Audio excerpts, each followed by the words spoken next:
everyone, this is Dr. Salcedo, your conscious gynecologist. I'm so glad you're here. Today I'm going to talk to you about the 9 major causes of abnormal uterine bleeding in reproductive age women. It's my goal by the end of this video, you will have a wide understanding of the potential causes so you can have a very thoughtful conversation with your doctor about the varying causes of this problem. So let's get to it.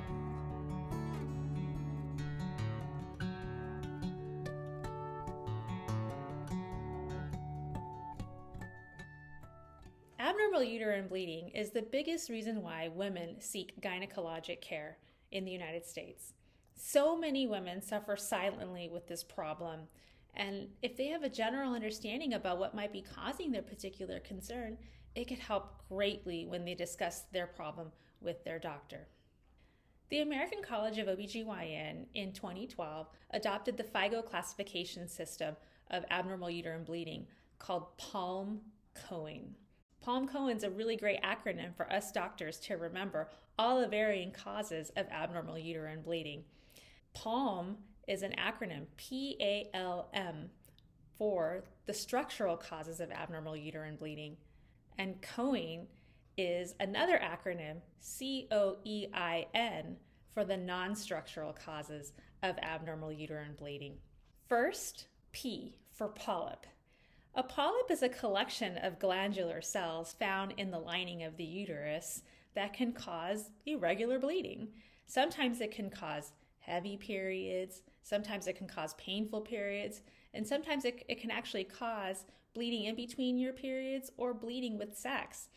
They can also be found at times on pelvic ultrasound or on a saline sonogram, or oftentimes with something called a hysteroscopy. Adenomyosis is another cause of abnormal uterine bleeding, and it stands for the letter A.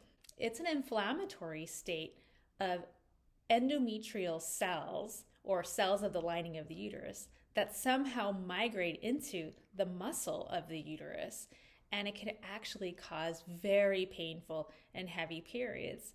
This is because the contractility of the actual muscle wall is not as good as the factors found in the lining of the uterus. And so when ladies have heavy periods or periods associated with adenomyosis, they can be very painful and cause a lot of bleeding. During the imaging phase, when we're evaluating for adenomyosis, we often see a larger uterus that appears a little bit swollen on pelvic ultrasound, or sometimes we see some characteristic features on MRI that tell us that a patient might have adenomyosis. Oftentimes we'll never know until the patient has a hysterectomy, and under pathology, the pathologist lets us know that there were actual histologic or microscopic changes of the uterus that are consistent with adenomyosis. L for leiomyoma, or uterine fibroids, is one of the major causes of abnormal uterine bleeding among reproductive age women.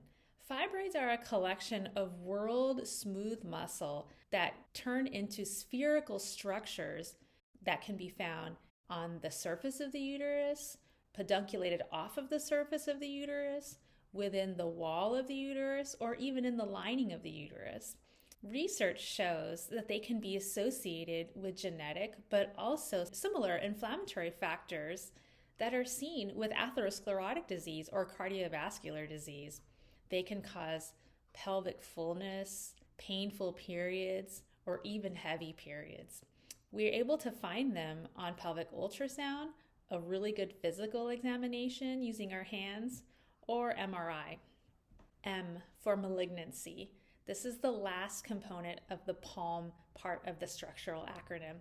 Malignancy can be any precancerous or cancerous cells that come from the uterus or the cervix.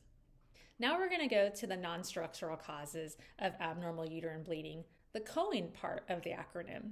The first letter is C for coagulation disorders. Now, coagulation disorders can be lots of different things like hemophilia or other bleeding disorders or coagulation defects that are often seen in women.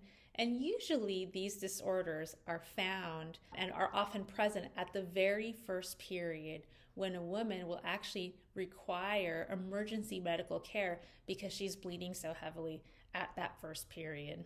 Ovulatory dysfunction is the O portion of the acronym, and this can be related to polycystic ovary syndrome or PCOS, insulin resistance, prolactin disorders, thyroid disorders, and all of these ovulatory disorders act by suppressing the ovulation axis that can lead to abnormal uterine bleeding. Endometrial disorders is the E portion, and this can be related to infection within the lining of the uterus. It can also be related to structural issues that are within the lining of the uterus. For example, if a woman has a copper IUD, the copper IUD leads to inflammation at the lining of the uterus, which can cause a woman to bleed heavily. Some scientists also consider the E in palm-coing to also include endometrial disorders such as endometriosis, or on electron microscopy, sometimes scientists can actually see structural defects in the small microvessels of the lining of the uterus that lead to difficulty in the contractility of those blood vessels when a woman actually has her period. Next would be the iatrogenic disorder. Those are causes related to medical treatment, such as being on blood thinners or for a history of a blood clot. These medications often impact a woman's ability to coagulate when she's on her period and can lead to some pretty heavy or irregular bleeding. Finally, the N for not otherwise specified. And these are for things that us doctors and scientists haven't really been able to describe just yet.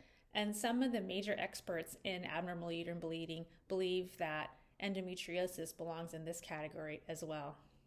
Each of these disorders develop and are treated in their very own unique way, and many of them are associated with chronic inflammation. In fact, many of these disorders are related to cardiovascular disease risk factors, which we will outline in this channel. There are some disorders that are hard to prevent, but many disorders do stem from root causes that can be avoided and even treated through lifestyle intervention. In fact, the uterus is an end organ, which means it's affected by all the other metabolic and cardiovascular disease risk factors that other organs are affected by. Could it be the same inflammatory factors that cause diabetes, hypertension, atherosclerosis, or hardening of their arteries could actually be associated with abnormal uterine bleeding? See my next video and I will share with you how cardiovascular disease risk factors actually impact the uterus. Thank you so much for listening to the various causes of abnormal uterine bleeding in reproductive age women. Thanks so much for watching. If you found this video helpful, please be sure to hit the like button or subscribe so that you can get notification for future videos. If you found this video helpful, please also share it with a loved one. Thank you so much for joining, and I hope to see you in our next video.